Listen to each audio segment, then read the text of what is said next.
I would like to read a citation. Whereas Claude Albert Savage was born January 26, 1926 in Kasoma. I only go through there all the time. If you blink, you miss it.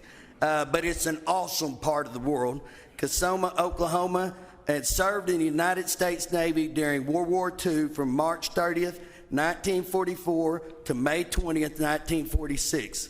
Whereas Claude Albert Savage, Seaman First Class, served on the USS Cape Vaughn, which was a Victoria-class merchant marine ship where he was tasked with logistics, support of war operations, and later transferred to the USS Bartlesville Victoria, a Victory-class ship purchased by Bartlesville, Oklahoma. He served as security, repelling and surviving attacks from submarines, torpedoes, and plots. Whereas Claude Albert Savage survived the Battle of Okinawa for 13 days and endured courageous barrage of naval gunfire and aircraft attacks, and continued to serve another year after the war ended until May 20th, 1946, providing support for American forces remaining and troops ferrying home. Whereas the state of Oklahoma holds our veterans in the highest esteem and appreciates the sacrifice and contributions they have made to preserve the freedoms and our way of life that we hold dear. Whereas Oklahoma House Representatives, 58 legislators take great pride in honoring Claude Albert Savage. Would y'all join me and recognize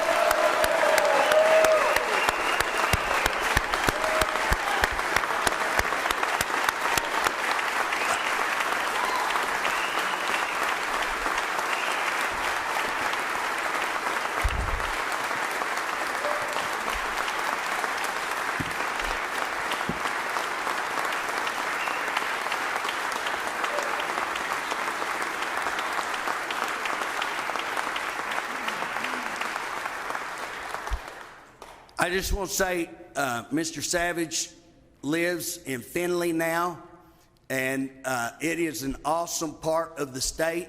They had a wonderful rodeo. If you've never been to the wild cow milking at the Findlay Rodeo, you got to catch it.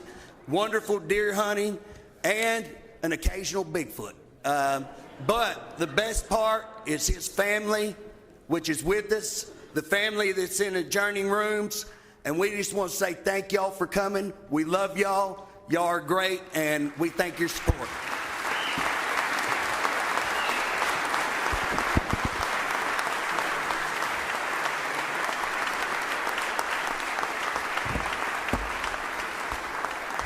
If you'll join me in the pledge, salute.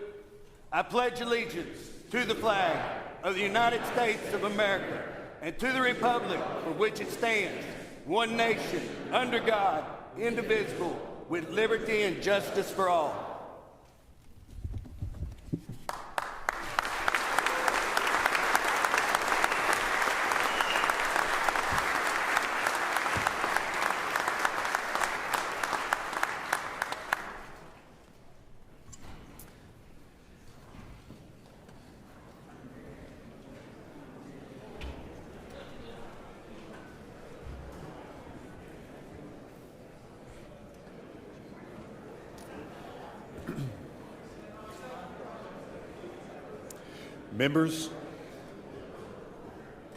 Members, at this time, House Bills 2967 through 4448 currently, and HJRs 1047 through 1064 and HCR 1013 and 1014 are considered introduced and first read.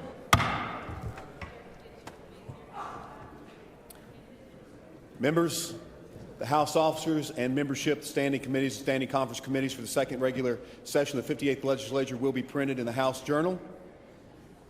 Mr. Floor Leader. Thank you, Mr. Speaker. I move that the report on mileage allowance that was prepared by the Office of the Comptroller be adopted, that the report be printed in the House Journal. Members, you've heard the motion. Without objection, that will be the order. Mr. Floor Leader.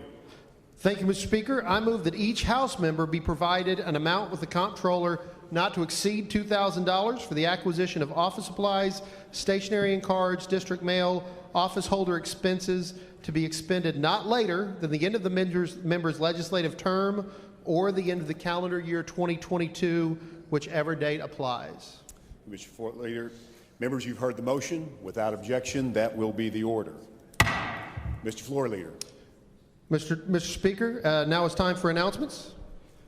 Members, if you wish to make any introductions or announcements at this time before joint session, please indicate by getting in the queue. At this time, members of the House, I do have an introduction that I would like to make. Please welcome to the House some wonderful dignitaries of the state of Oklahoma. First, from the Muskogee Creek Nation, we have the Principal Chief, Chief David Hill. Chief Hill, it's a pleasure to have you today.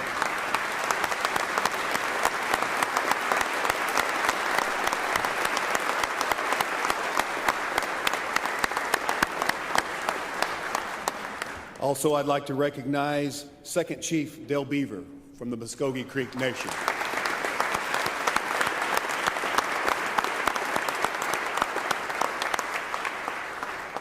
Also, I'd like to recognize the National Council Speaker, William Lowe from the Muskogee Creek Nation.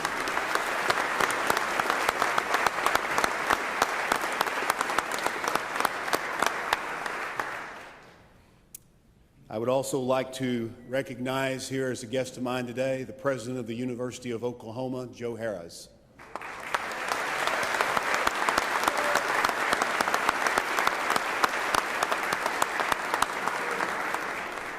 Also, as my guest today, I'd like to introduce Dr. Casey Shrum, President of Oklahoma State University.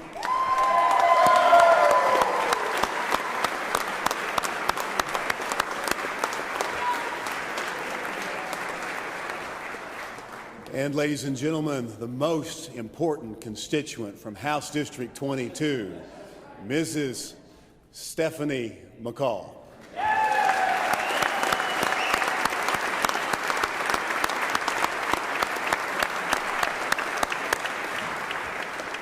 Representative Waldron, you are recognized for an announcement or introduction. Thank you, Mr. Speaker. We are honored today to have with us former Representative Bruce Nemi. Bruce Nemi's in the House today.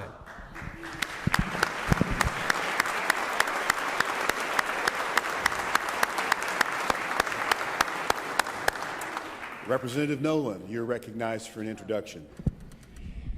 Thank you, Mr. Speaker. I just didn't want to pass up this opportunity, since this is my last first day of session, to introduce my husband, Phil. I'll be terming out, but he's been step by step the whole time. Thank you. Representative Miller, you are recognized for an announcement or introduction. Thank you, Mr. Speaker. Visiting the House today is the 2020 State Teacher of the Year, who has represented us at Nationals from Deer Creek Middle School, Gina Nelson.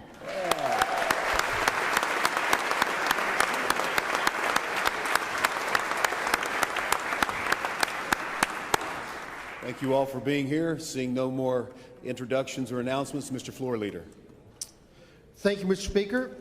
I move that the Honorable Senate be notified by message that the House is duly assembled and ready to convene the first joint session of the second regular session of the 58th Legislature to receive the Governor's message. Members, you've heard the motion. Without objection, hearing no objection, that will be the order. The House will stand at ease, awaiting the Honorable Senate.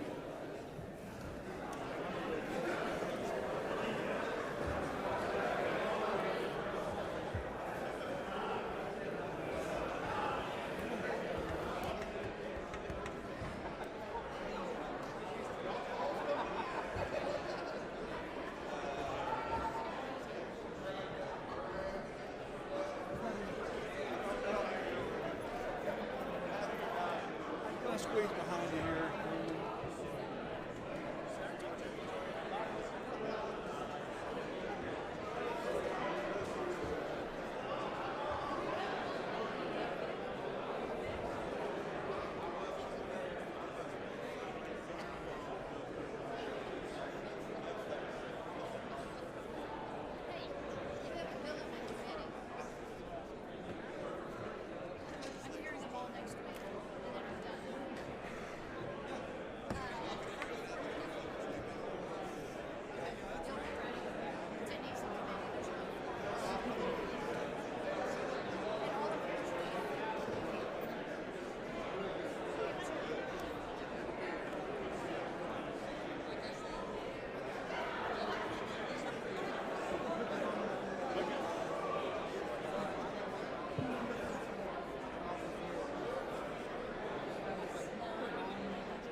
Just will it pop up here?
Everybody's good with it?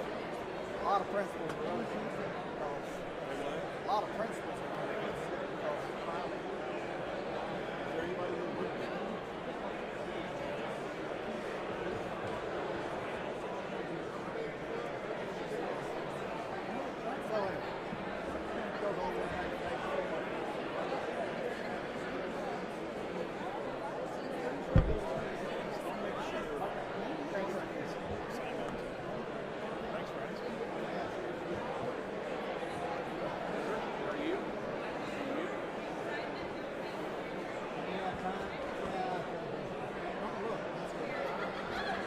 Too much.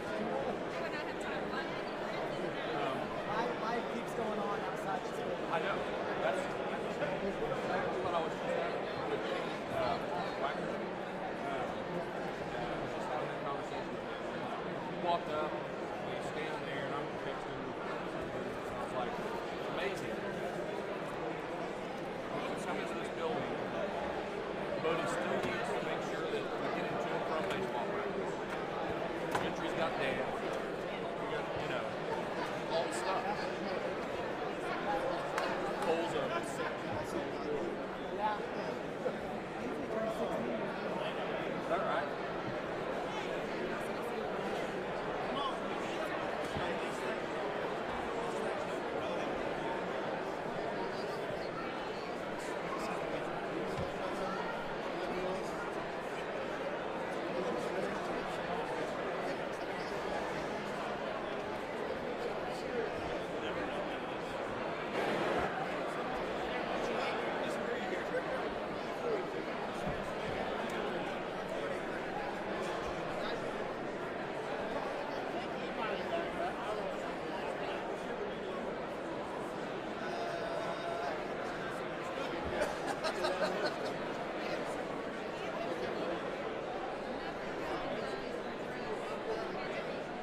Chamber will come to order.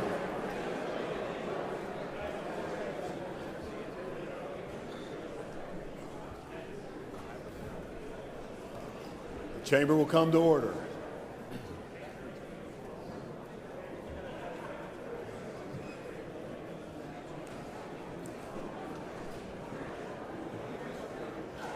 Members, please find your seats. Chamber will come to order for joint session.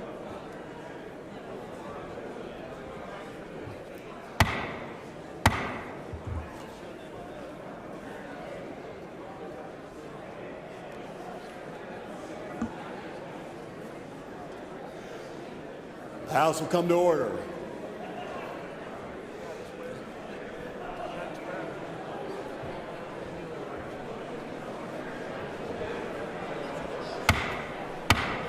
Members, find your seats. Please take your conversations outside. The House will come to order. Members and guests, welcome to the first joint session of the second regular session of the 58th Oklahoma Legislature. It is my pleasure to introduce the Lieutenant Governor of the state of Oklahoma, Matt Pinnell, to preside over the joint session.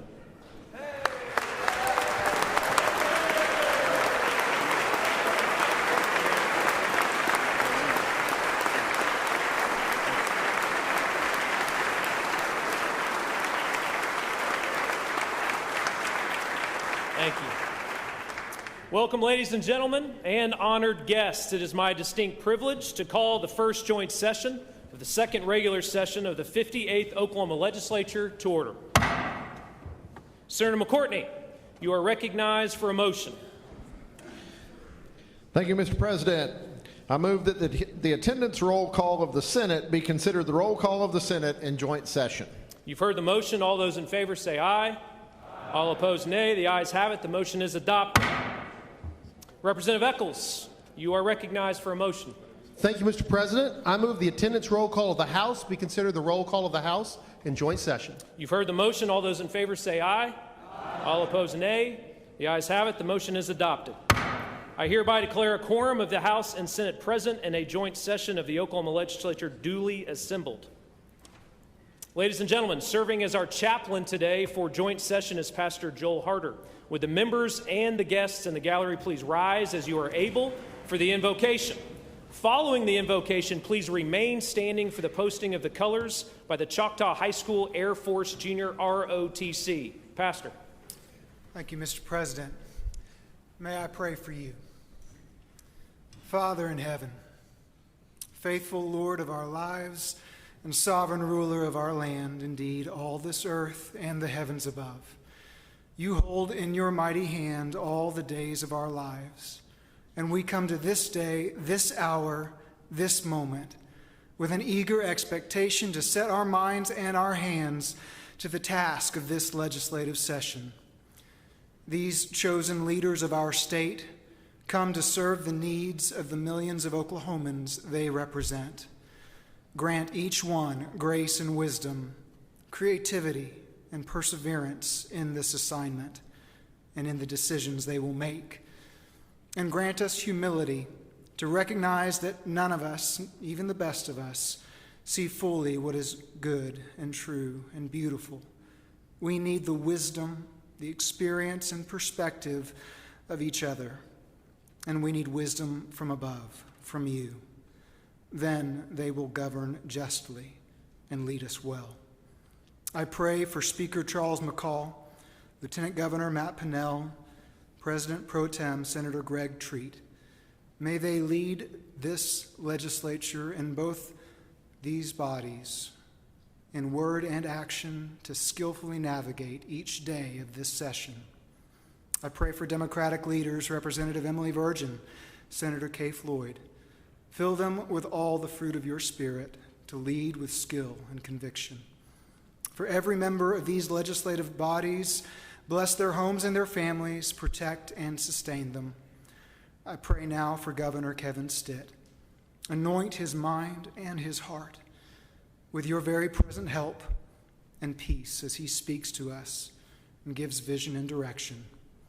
And now for all of Oklahoma, we pray for the same blessing first spoken by the prophet Isaiah. Do not fear, For God will pour water on thirsty land and streams of life on dry ground.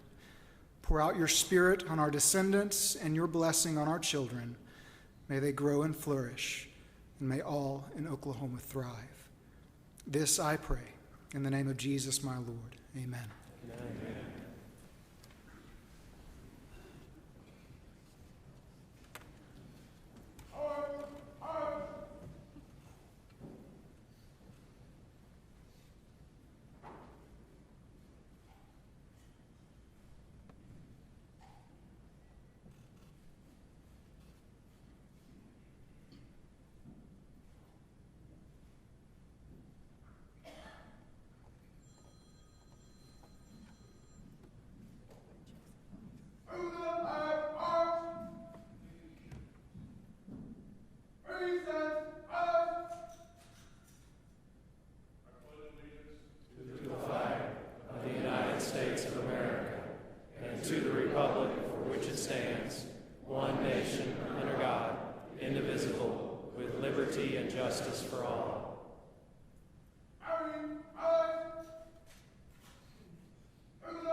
You may be seated.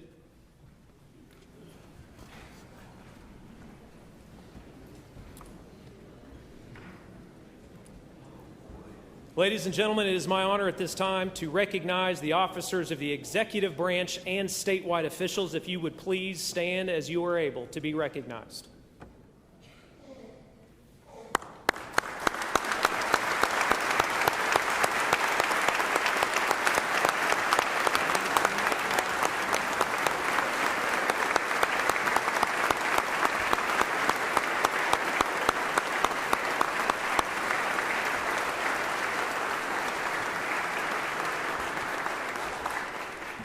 Ladies and gentlemen, it's my distinct pleasure to announce the arrival of representatives of each of our statewide courts.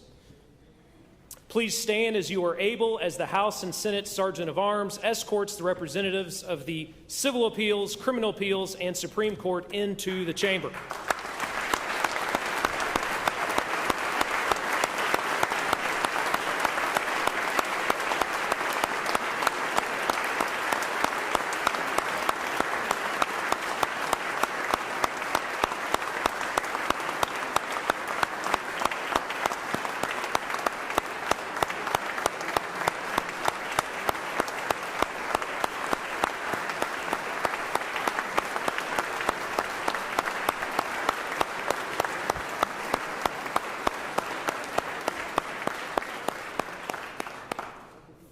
Senator McCourtney, you are recognized for a motion. You may be seated. Senator McCourtney. Thank you, Mr. President. Mr. President, I move that the President of the Senate and the Speaker of the House appoint members from the Senate and the House respectively as a joint committee to notify the governor that the second regular session of the 58th Oklahoma Legislature is assembled in joint session and ready to receive him and hear his message. As the President of the Senate, I am appointing the following senators to serve on the Governor's Escort Committee: Senator Frank Simpson, Senator Marty Quinn, Senator Juliet Curt. Speaker McCall appoints the following representatives from the House: Representative Tommy Hardin, Representative J.D. Nolan, Representative Dustin Roberts, Representative Sean Roberts, Representative Todd Russ, Representative Emily Virgin. The Chair recognizes Senate Sergeant of Arms Adam Kane for an announcement.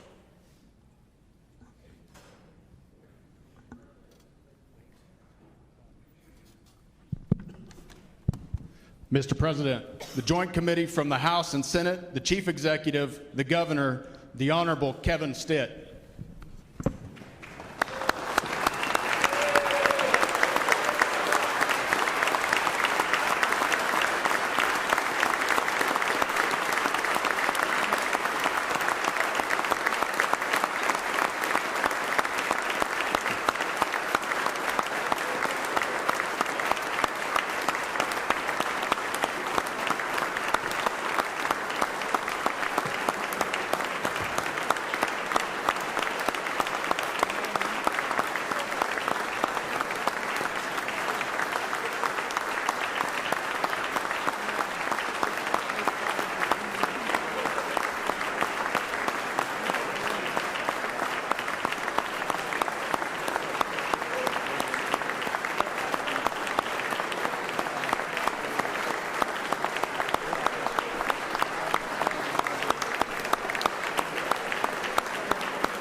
Thank you.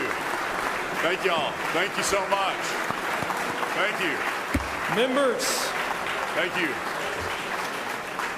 Members of the legislature, executive officers, members of the judiciary, and people of Oklahoma. It is my distinct honor to recognize my friend, the Chief Executive, our Governor, Kevin Stitt. Thank you.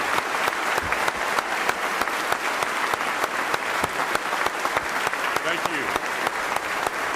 Thank you.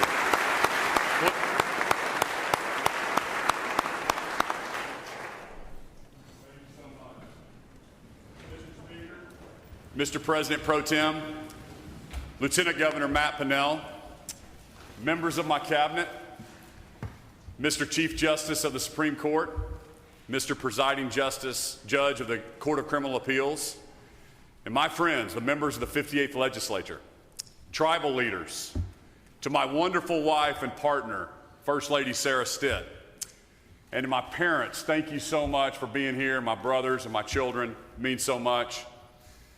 And most importantly, to my fellow Oklahomans, I am honored to stand before you today and begin my 4th year as your governor.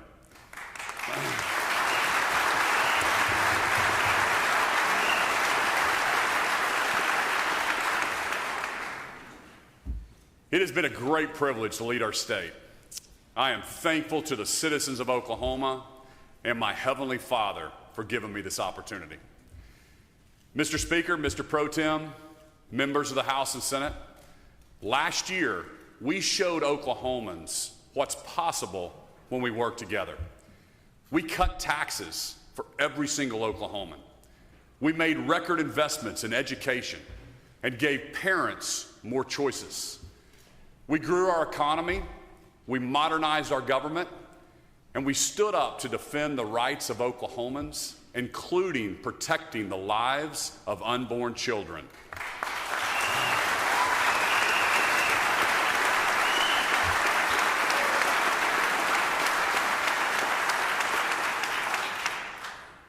Today, I'm proud to say we are well positioned to continue our momentum to becoming a top 10 state. I want to praise my colleagues in the legislature for being fiscally conservative and responsible with taxpayer dollars. In the face of criticism, we stayed the course. We made smart decisions instead of going on a spending spree. It's a different story in Washington, D.C., and so are the results. Our national economy is struggling. Inflation is at a 40-year high. Gas and groceries are more expensive. Supply chain issues have made everything harder to find. But if you live in Oklahoma, it's a different story. While other states are shutting down their economies, we've never been more open for business.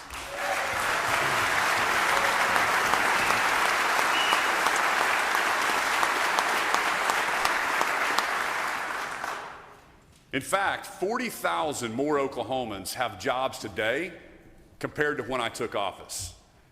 As unemployment skyrocketed in some parts of the country, ours is down to just 2.3%. It's the lowest in state history.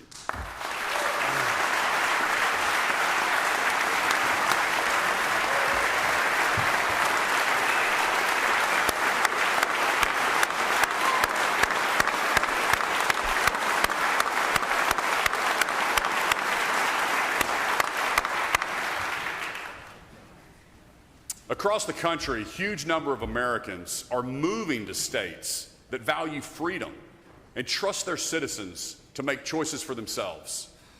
There has never been a bigger difference between a red state and a blue state. Freedom-loving Americans cannot escape liberal lockdown states fast enough. Since April of 2020, more than 27,000 of them have moved to Oklahoma. That includes Jonathan and Erica, who moved here from Seattle because they believe in freedom and personal responsibility. Can you imagine leaving a place like Norman, Oklahoma for Southern California? I mean, who would do that? You'll get that in a minute.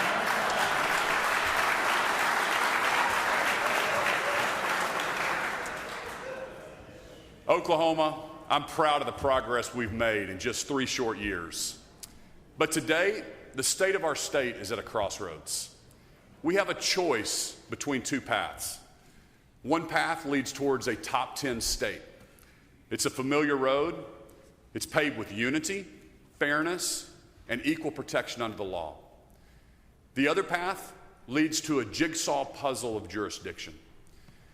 From the beginning, I've sounded the alarm on the Supreme Court's McGirt decision, because I knew then and I know now that even a narrow Supreme Court ruling can fundamentally change a state.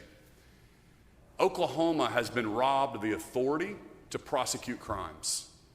Put simply, McGirt jeopardizes justice. Over the past year, we've done everything we can to protect law and order and limit the impacts of this decision. Our broad coalition includes Attorney General John O'Connor, all 27 district attorneys across our state, especially Steve Kunzweiler in Tulsa County, Matt Ballard in Craig, Mays, and Rogers counties, police chiefs like Wendell Franklin in Tulsa, the Sheriff's Association, the Farm Bureau, the Cattlemen's Association, environmentalists, the Petroleum Alliance, and city leaders. Recently, we've won 2 major victories to protect law and order. First, the Supreme Court agreed McGirt is not retroactive. That means that convicted criminals stay in prison. The Supreme Court also agreed to hear another case. A win in that case would let the state go back to enforcing law and order and protecting more crime victims in eastern Oklahoma. That's the way we've done it since 1907. The new rules put the federal government in charge, and it isn't working. In 2013, a 12-year-old boy named Billy Lord was riding his bike in Wagner.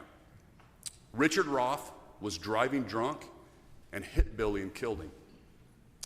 The state convicted Roth for Billy's death and sentenced him to prison.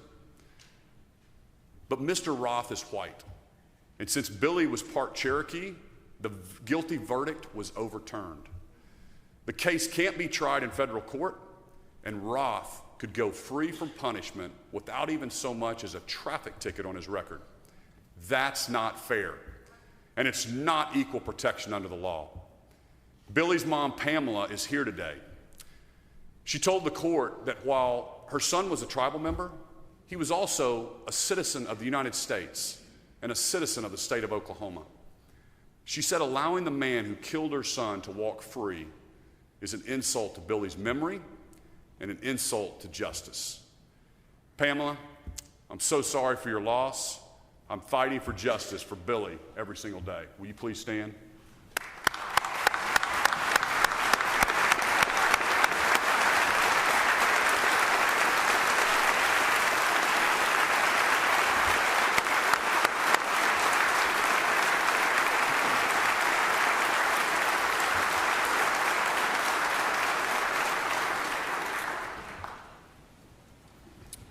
Surely, we can all agree that no crime should go unpunished. Billy deserves justice. All victims deserve justice. Oklahoma, here's the deal. This isn't about winning and losing. This isn't personal. It's not Kevin Stitt versus the tribes. Instead, it's about certainty. It's about law and order. It's about fairness, equal protection under the law, and one set of rules. We're all Oklahomans. Let's work together to solve this. With that, let me turn over to our legislative agenda for this session. We start this year with an incredible opportunity. Oklahomans have elected the largest supermajority in state history. We have a very clear mandate to enact conservative policies that protect liberty and defend against the Biden administration's federal overreach.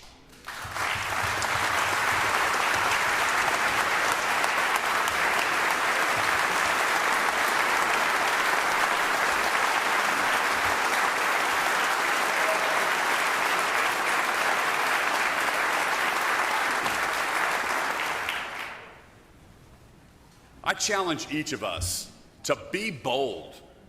Let's capitalize on the opportunity we have and let's make Oklahoma a top 10 state.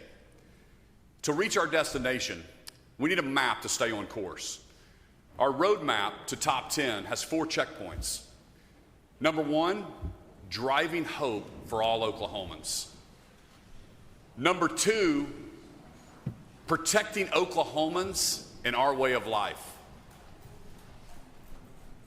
Number 3, making Oklahoma the most pro-business friendly state in the entire country.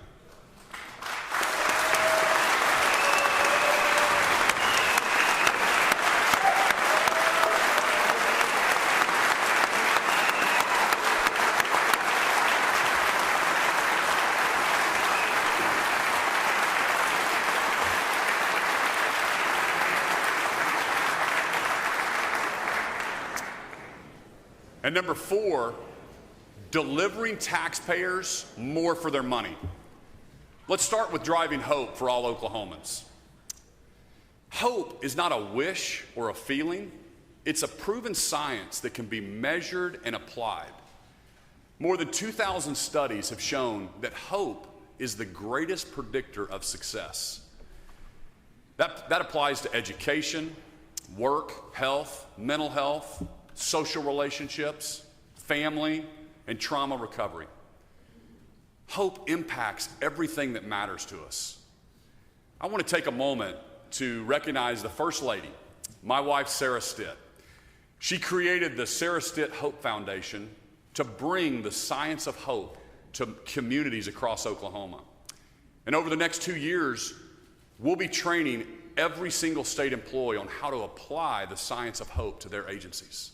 Sarah, on behalf of all 4 million Oklahomans, thank you so much for your hard work. You stand up.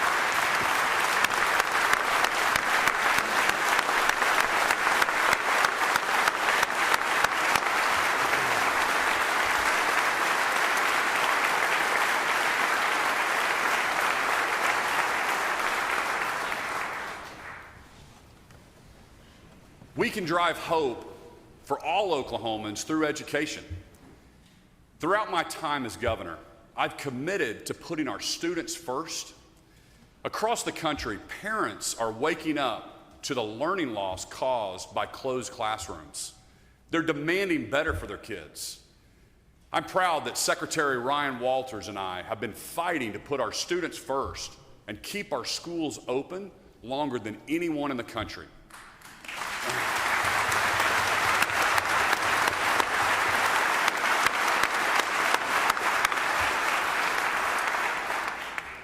In Oklahoma, we listen to parents because we know God gave kids to parents, not to the government.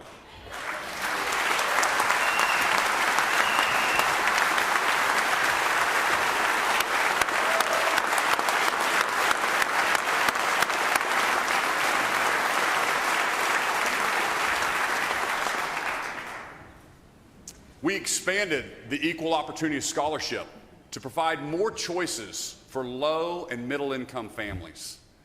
That helps students like Jonathan Wright. He's a freshman at Oklahoma Bible Academy in Enid. When Jonathan was 3 years old, he was adopted out of foster care by a single mom named Lisa. Jonathan has used the Opportunity Scholarship to go to Oklahoma Bible for 4 years.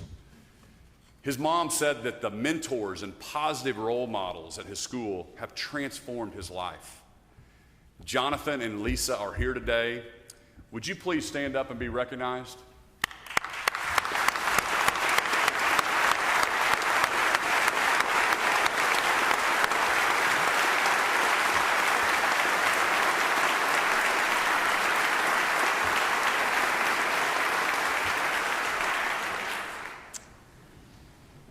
We provided record funding for all public schools, including charter and rural schools.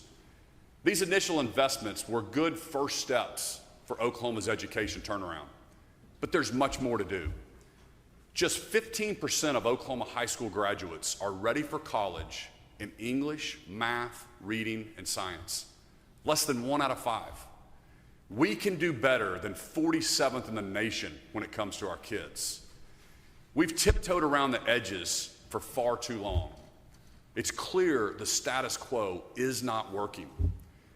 We need to take bold steps. It will take courage, and it will take a desire to make a generational impact. This is our moment. We know education is not a one-size-fits-all. And I pledge to support any legislation that gives parents more school choice. Because in Oklahoma, we need to fund students, not systems.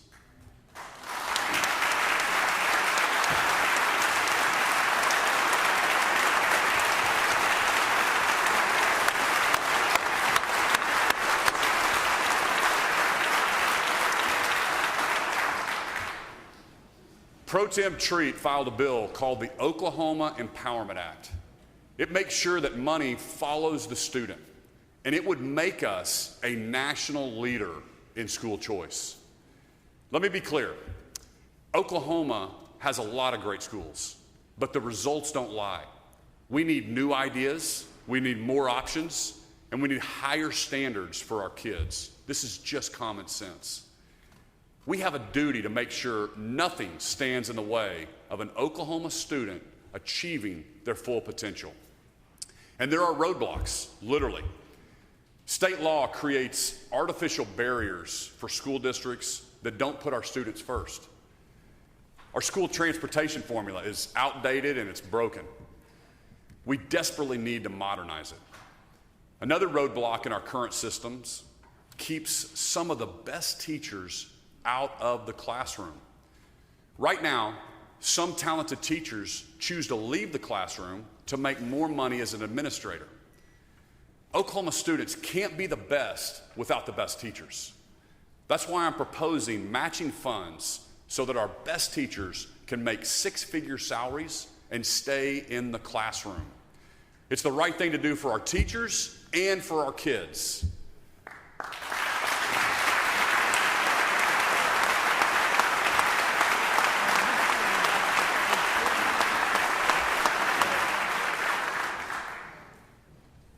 Another way to support Oklahoma educators is to protect their paychecks from union bosses. The same unions that have pushed critical race theory and school closures intimidate new teachers into handing over part of their salaries. Liberal unions want to keep a stranglehold on their cut of teacher pay. Enough is enough. Every other profession lets you opt in to health insurance and other benefits at work every single year. Unions should be opt-in, not opt-out. The second checkpoint on our road to top 10 is protecting Oklahomans and our way of life. As elected officials, this is one of our most important duties. We can't do that if we don't focus on securing fairness and safety in the medical marijuana industry. To the citizens of rural Oklahoma, I hear you. This is causing major problems in our communities, and we must get it under control.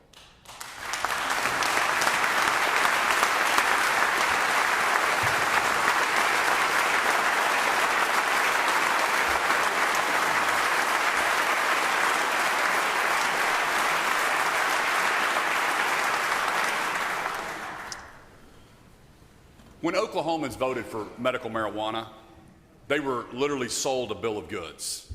The state question was misleading, and it has tied our hands as we regulate the industry. Because of that state question, Oklahoma charges just $2,500 for a commercial license. Even California charges up to $181,000, 72 times more. As a result, we have 7 times the growers than California, with just 10% of the people. Next door in Arkansas, they have 8 growers. We have 8,300. You know as well as I do that not all of that product is being sold legally. This is a perfect example of why we need to make sure initiative petitions represent Oklahomans and not out-of-state special interest groups.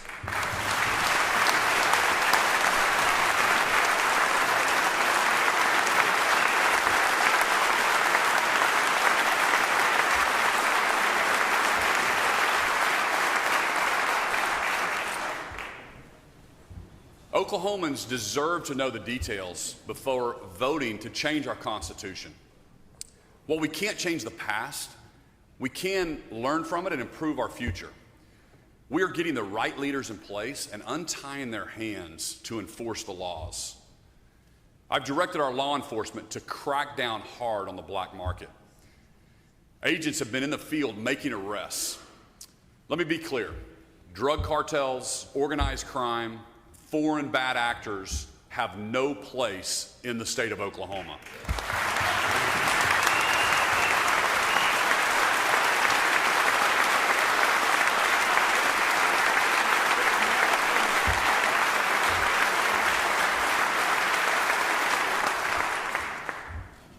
We will bring them to justice. Oklahoma is a proud law and order state. As other states and cities are still defunding their police, we have a chance to stand apart. Brave men and women who put their lives on the line deserve leaders who will have their back. Now is the time to transform and modernize our state law enforcement system into the nation's best. To do this, we need to tackle 4 critical areas: the recruitment, retention, the health and training of our troopers, our agents, and investigators. First, we must protect our officers.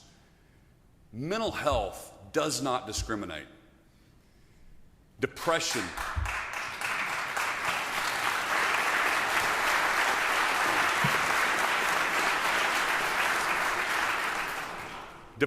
and suicide do not discriminate.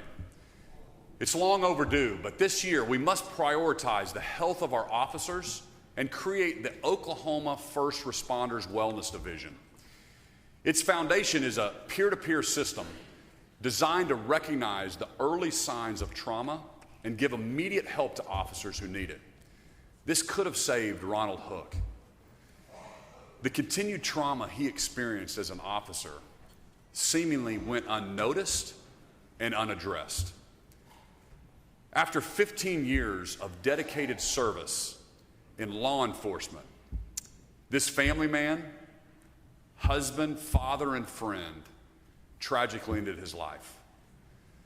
Ron's daughter, Alicia, and his sister, Sissy and Susie, are here today. They support creating this wellness division so other officers and their families won't experience this same tragedy. Alicia, Sissy, and Susie, so sorry for the loss of your dad and your brother. Thank you so much for being here today.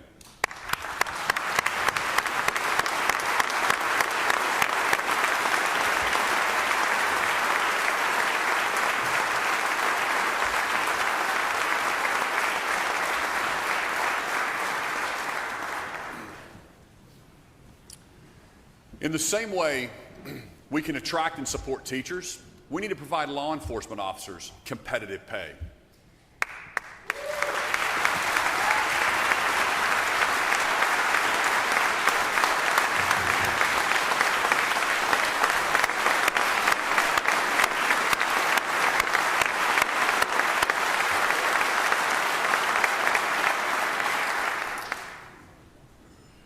We need to provide the best training available, more career options. I'm requesting that we pool our resources and build a joint statewide training facility. Officers put their lives on the line every single day. The least we can do in return is provide them with the highest quality training. Our state's law enforcement also desperately needs a consolidated, unified command structure within a single department. 43 other states have this. Oklahoma needs to get it done. A unified command will create the career growth opportunities that today's recruits expect. I want to pause here and I want to thank each of our brave men and women in law enforcement who sacrifice each day to keep our communities safe.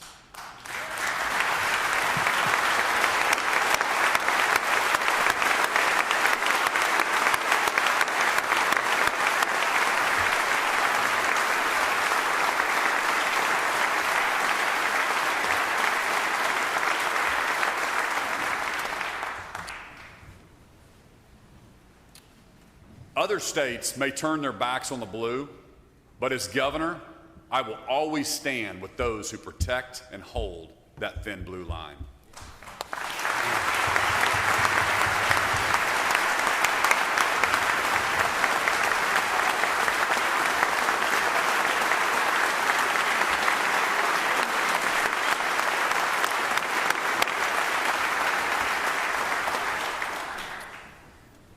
Our third top 10 checkpoint is making Oklahoma the most business-friendly state in the country.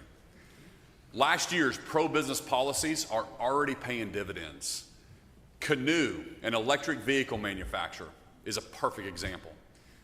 Last summer, Canoo announced it will open a factory in Pryor next year and bring 2,000 jobs to Oklahoma. Canoo's CEO, Tony Aquila, said he chose Oklahoma because he wants to be where the puck is going, not where it's been. Since Canoo's initial announcement, it added a technology hub, software development, customer support and financing centers to Oklahoma. That's at least 700 more high-paying jobs to our state. Tony Aquila is here in the gallery today. Tony, thank you for believing in Oklahoma and for helping to pioneer the future of our economy. Tony, please stand up.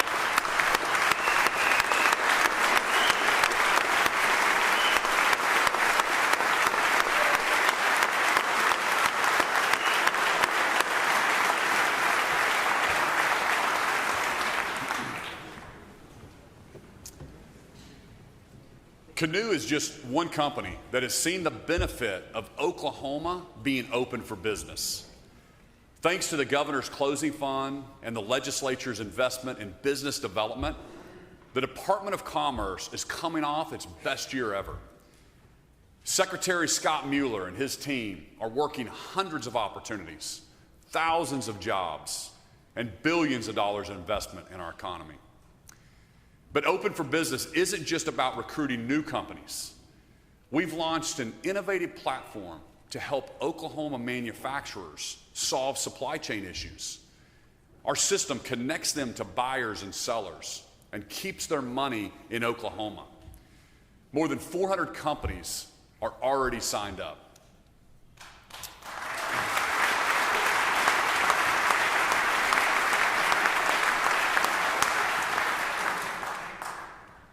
We are delivering on creating jobs and growing our economy. But we are at a critical junction when it comes to our state's workforce. Across the nation and here in our state, businesses are struggling to find the employees they need. We need more nurses, more teachers, more engineers. Tinker Air Force Base is rapidly expanding. I met with the Secretary of the Air Force at the Pentagon because we expect to add 6,000 to 10,000 jobs there over the next 5 years. Our state's workforce needs to grow at the same pace as our businesses. That means we have to be bold. Our entire education system must be aligned and motivated to meet this challenge head on. Let's tear down silos between K through 12, career techs, and higher ed to train the next generation. Every student needs to be college ready or career ready.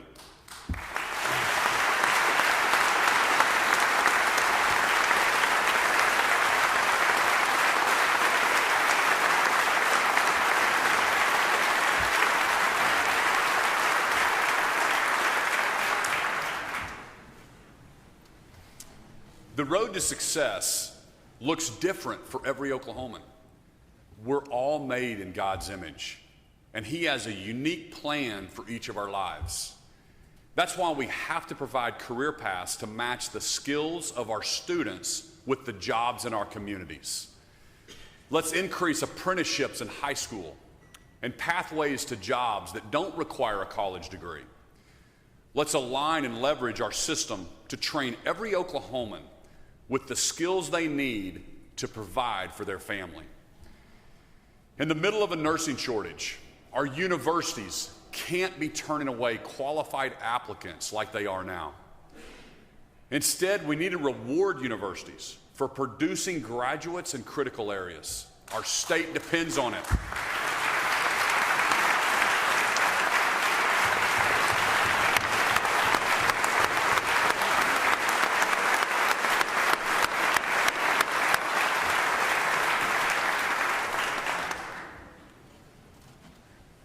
Last year, while states like New York were billions of dollars in the hole, we cut taxes for every single Oklahoman.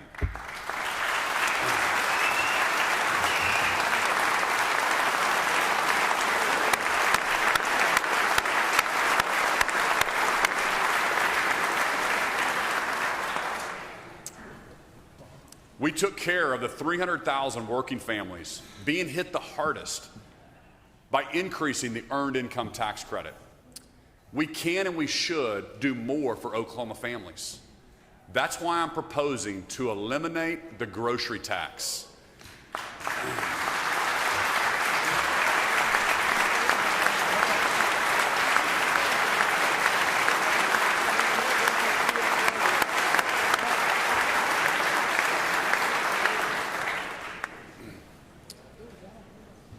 Oklahoma is just one of 13 states that taxes groceries, and ours is one of the highest. Many Oklahomans are already struggling under the weight of record inflation. Let's give them more help this year, because after all, we need more taxpayers, not more taxes.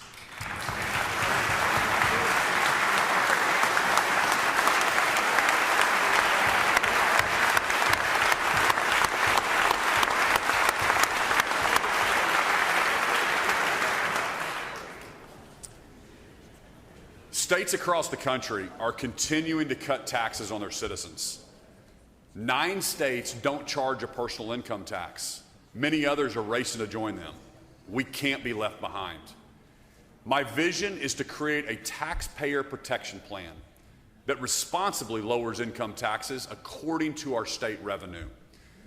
Cutting taxes based on how our economy grows ensures we'll always have money to pay for core services like education and roads and bridges. And as our economy grows, Oklahomans share in our success by keeping more of their hard-earned money. I look forward to working with the legislature to modernize our tax code this session. Another way to do that is to get rid of the income tax on military retirement benefits.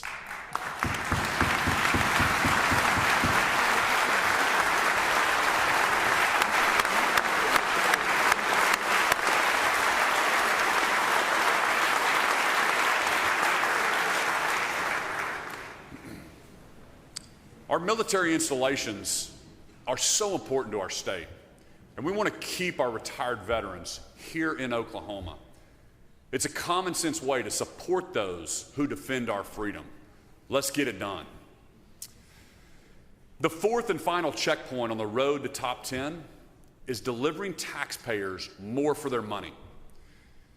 This requires strategic investments in modernizing government agencies, transparency, building our savings account, and infrastructure.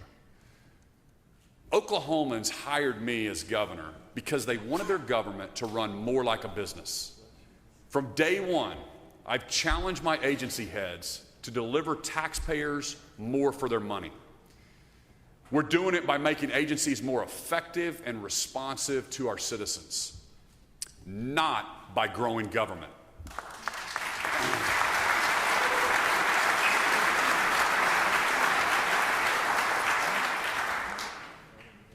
We have 2,000 fewer state employees than just a few years ago, and we've invested in technology to provide better results. In May, we'll launch a unified, cutting-edge HR system for all state agencies for the first time in history. In the past year, too many Oklahomans had to wait too long to get a driver's license. Basic services that should have taken a few minutes were taking days or even months. This is unacceptable. We can't let it happen again. That's why I'm calling for the legislature to partner with me to make it easier than ever for Oklahomans to interact with state government. Let's start with driver's licenses and vehicle registration, because that's something we can all agree needs to be fixed.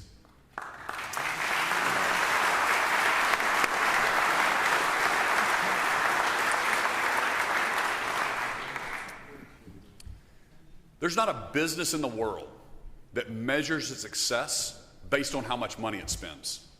Government should be no different. I want to thank this legislature for its commitment to transparency, especially in education.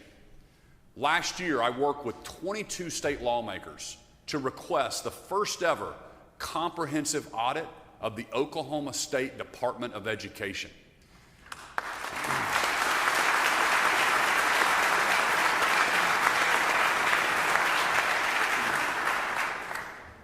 Because tax dollars belong in the classrooms, not in the pockets of bureaucrats.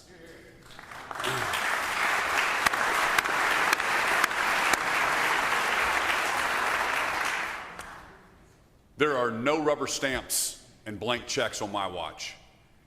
That's why we're launching a new budgeting process for our agencies. It's called Transparent Oklahoma Performance.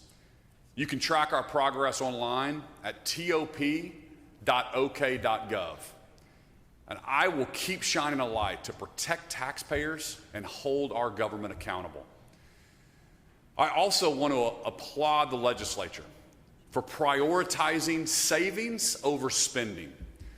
Today, we have the largest savings account in our state's history with over $2 billion.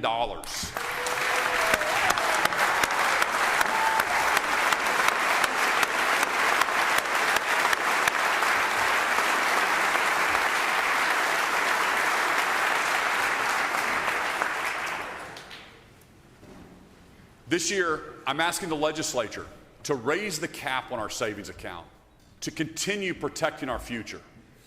This would give us financial security and the ability to make strategic investments like never in our state's history.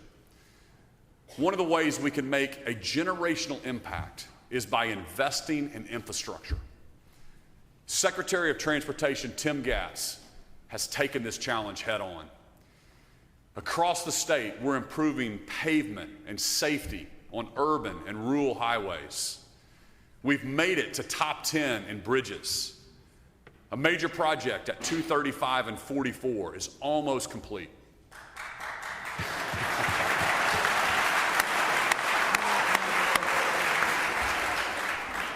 We've made great progress, but we know more can be done.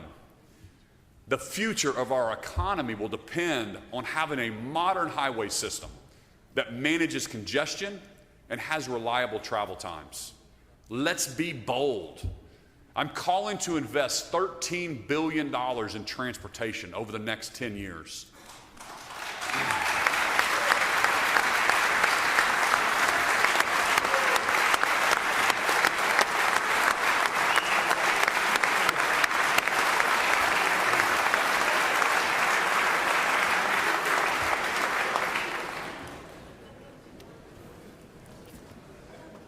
This will close the loops around Oklahoma City and Tulsa.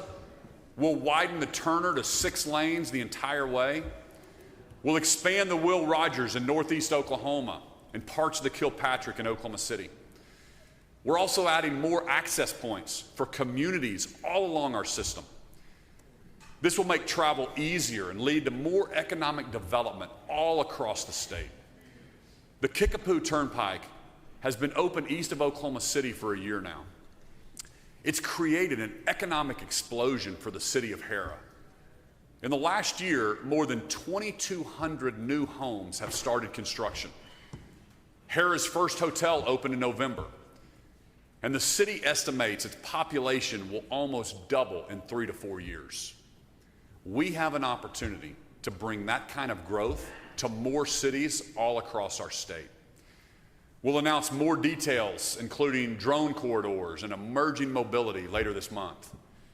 This is our moment to make Oklahoma transportation system the very best in the entire country.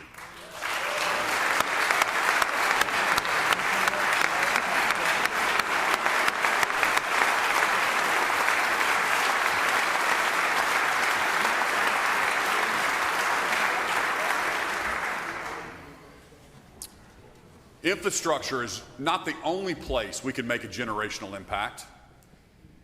The opportunities this year are endless. Will we prioritize special interests or the people we serve? Will we prioritize the next generation or the next election? Now is the time for big, bold decisions. Let's leave a legacy for generations. As I begin the final year of my first term as governor, let's look back at the progress we've made. When my administration took office, Oklahoma was coming off 2 years of revenue failures. We had almost no money in savings, which meant budget cuts were an annual challenge. State agencies reported to unelected bureaucrats, and they weren't being held accountable. It was so out of control that the Department of Corrections wanted a $1 billion budget increase every single year. Our state was reeling from a teacher walkout. And on a personal level, I felt our state lacked the confidence and pride I saw in other parts of the country. Because of our great work together, Oklahoma's turnaround is well underway. Our fiscal house is in order. We're coming off a year where we made record investments in education while still cutting taxes. We're fourth in the nation in budget reserves. Our state's credit rating has gone up. We've held state agencies accountable by putting the right leaders in place and aligning them with a common vision. Oklahomans have a renewed sense of pride in our state and in our way of life.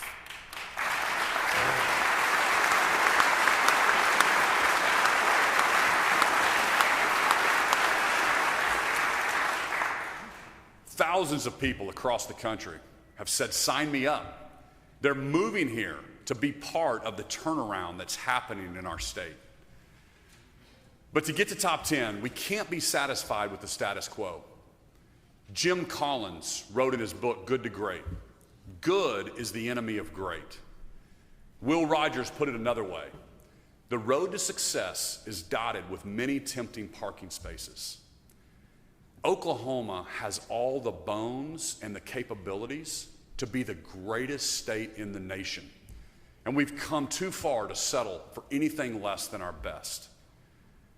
We must never lose sight of the fact that Oklahomans elected us as leaders. They sent us here to protect their rights and to make sure everyone in our state has equal opportunity to succeed.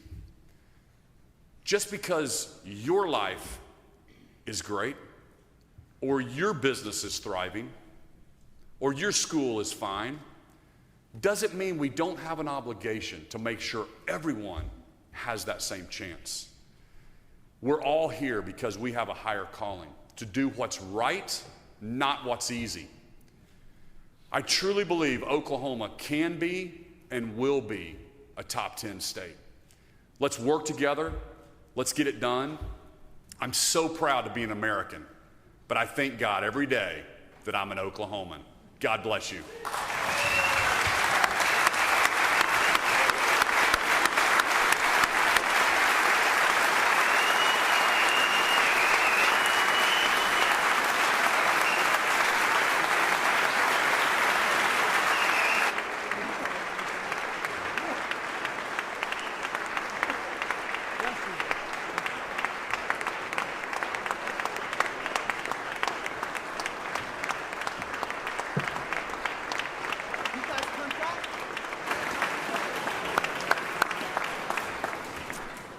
Representative Eccles, you're recognized for a motion. Thank you, Mr. President. There being no further business before the joint session, I move that the joint session be dissolved. You've heard the motion. All those in favor say aye. Aye. All opposed, nay. The ayes have it. The motion is adopted and the joint session is dissolved.